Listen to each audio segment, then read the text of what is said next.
que ça va se passer.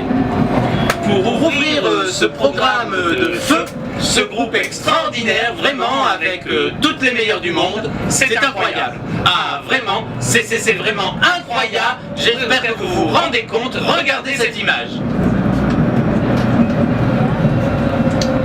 J'espère que vous vous rendez compte, c'est énorme vraiment. J'espère que vous vous rendez compte, mais je suis sûr que oui, car il y a une ferveur, mais vraiment une ferveur incroyable. Regardez, regardez. L'effervescence de ce public est absolument incroyable. Je pèse mes mots, ouais, c'est formidable, du pur bonheur. Et pour ouvrir ce programme, j'ai le grand plaisir d'être accompagné comme de coutume, et les 4 minutes qui vont suivre devraient nous permettre d'en avoir la confirmation. Le commentateur émet des commentaires sur un événement en temps réel dans une émission présentée en direct. Ah, c'est dommage, ça c'est mal parti. Le temps de parole se partage entre des phases de monologue où le commentateur commente. Et il manque de dynamisme là, qu'est-ce qui se passe? Et de temps de dialogue où il propose la parole à l'expert. Alors, vous qui avez bien connu ce type de situation, que ressent-on dans ce type de situation quand ça démarre mal? Alors, dans ce type de situation, l'expert est souvent un ancien sportif de haut niveau qui connaît toutes les subtilités. C'est subtil et très recherché, mais ça décolle pas là. Cela ne lui ressemble pas. Il était très en forme et je sais pourtant combien il répète. L'émotion immédiate du spectacle ne suffit plus, il faut aussi le comprendre. L'expert invite donc à prendre de la hauteur. Oh là là, oh là là, oh là là, oh là là!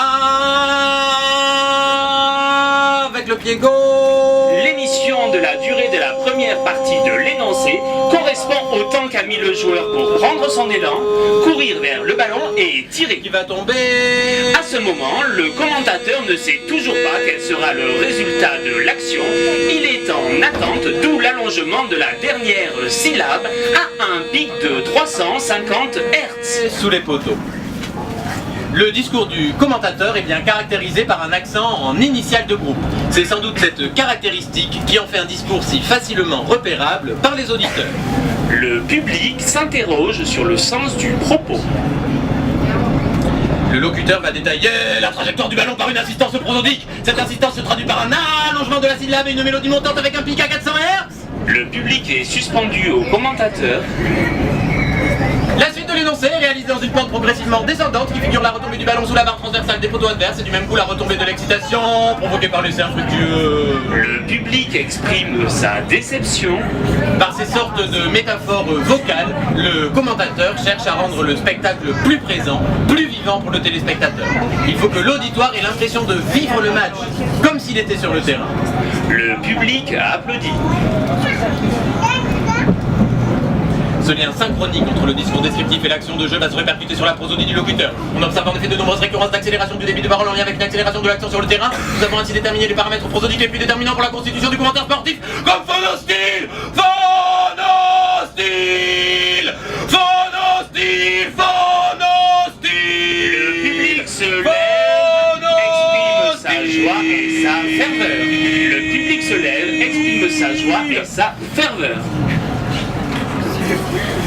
Lorsque l'épreuve se termine, le commentateur valorise le mérite des équipes et de leurs supporters. Il récupère l'élan du public pour le diriger vers les annonceurs. Le public réagit comme il se doit et est prêt à consommer.